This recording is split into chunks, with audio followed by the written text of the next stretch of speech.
क्या गलत है। आज का बच्चा जो है उसकी अपनी से है, जो वो चाहता है, जो वो करना चाहता है, वो सब उस हिसाब से ही माना जाएगा और उसके हिसाब से ही चलना चाहिए। और वो अपना जो भी इमोशन है, जो भी उसका रिक्वायरमेंट है, उसे एक्सप्रेस करना बड़े अच्छे से जानता है। लेकिन बच्चे को थोड़ी फ्रीडम देने का मतलब ये कतई नहीं है कि पेरेंट्स बच्चे की हर जिद को माने।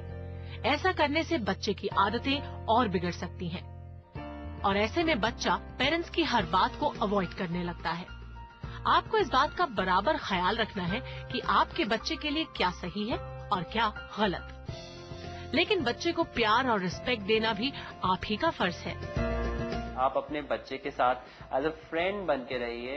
एज अ फ्रेंड जब आप उसकी बात को सुनते हैं, समझते हैं, उसका साथ देते हैं, तो एक डिफरेंट रिलेशनशिप बनता है और तभी आज के डेट में आप अपने बच्चों के साथ कोप अप कर पाते हैं। That is also does not mean कि आप जो भी बच्चा कह रहा है उसको मानते चले जाइए, उसको पैम्परिंग कहा जाएगा और बच्चा स्पॉइल्ड भी हो सकता है। तो ये नहीं है। एज अ फ्रेंड आप उसके साथ हों, बट ये नहीं है कि आप सारी उसकी बात माने। आप अपने इमोशंस रखें, आप अपनी कैपेसिटीज उससे शेयर करें।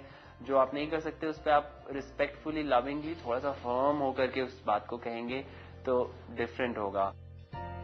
अवेयरनेस के काफी सारे मीडियम्स होने की वजह से आज के बच्चे बेहद स्मार्ट हो चुके हैं। ऐसे में बच्चों को हर बात के लिए कन्विंस करना आसान काम नहीं है। कई बार देखा गया है कि पेरेंट्स अपनी बात मनवाने के लिए बच्चों पर दबाव डालते हैं और ऐसे में आपसी दूरियां क्रिएट हो जाती हैं। अगर माँ बाप अपने बच्चों के लिए खुद में थोड़े बहुत चेंजेस करें और उसकी जरूरतों को दोस्त बनकर समझें, तो ऐसे में आप अपने लाडलों के करीब रहने में कामयाब हो पाएंगे। आज बच्चे के पास कंप्लीट अवेयरनेस है। आज आप बच्चे को किसी भी बात पर कुछ भी नहीं कह सकते हैं। बच्चे को सब चीजों का अवेयरनेस है। आज की डेट में इंटरनेट है, आज की डेट में मीडिया है, टीवी है, पेरेंट्स हैं जिनके पास ये सारी अवेयरनेस है। अलग अलग सोर्सेज में, स्कूल्स में इतनी ओपन वे में आजकल टॉक होती है।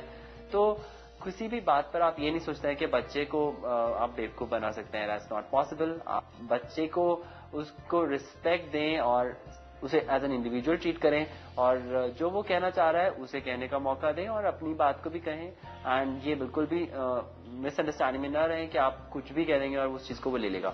सो इट्स वेरी इंपॉर्टेंट कि आप भी अप टू डेट हों, आप भी इस चीज को एक्सेप्ट करें कि हाँ, उसे सब पता है। बच्चों की सोच के मुताबिक पेरेंट्स में बदलाव बहुत जरूरी है, लेकिन उतना ही जरूरी है बच्चों को उनके धार्मिक रीति रिवाजों और संस्कृति से रूबरू कराना। थर्ड फैक्टर बहुत इंपॉर्टेंट है कि आज आप बच्चे को वो वैल्यूज और जो हमारे कल्चर में इतनी अच्छी चीजें हैं उन सब से रूबरू कराएं। आज के टाइम्स में बच्चे उन चीजों से कम्प्लीटली डिफरेंट चले जा रहे हैं। तो it's a challenge for the parents कि आप उन वैल्यूज को, उन अच्छी चीजों को जो हमारे एपिक्स में, हमारे अच्छे अच्छे रिलीजियस ग्रंथ हुए हैं, रिलीजियस स्टोरीज हुई हैं हर रिलीजन में, वो सबको बच्चों को आप बताएं, उन्हें शेयर करें। चाहे वो कार्टून फॉर्म में हो, आजकल हर चीजों के कार्टून है, हनुमान के कार्टून है, देन गणेश के कार्टून है, देन जीसस क्राइस्ट, हर तरह से आप हर रिलीजन में आज की डेट में कार्टून फॉर्म में वो चीजें हैं। तो अच्छे वैल्यूज आप बच्चों के साथ बैठ करके उन कार्टून्स को देखिए और उन स्टोरीज को शेयर करिए।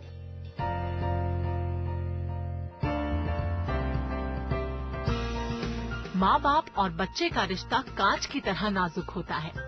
प्यार और दुलार से भरे इस रिश्ते में कभी कभी समय का बदलाव कुछ तकरार पैदा कर सकता है, लेकिन ऐसे में बच्चे को एहसास कराएं कि वो आपके लिए बहुत खास है।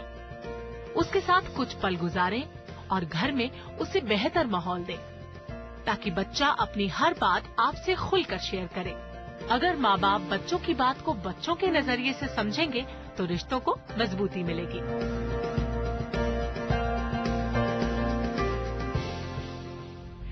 अगर आप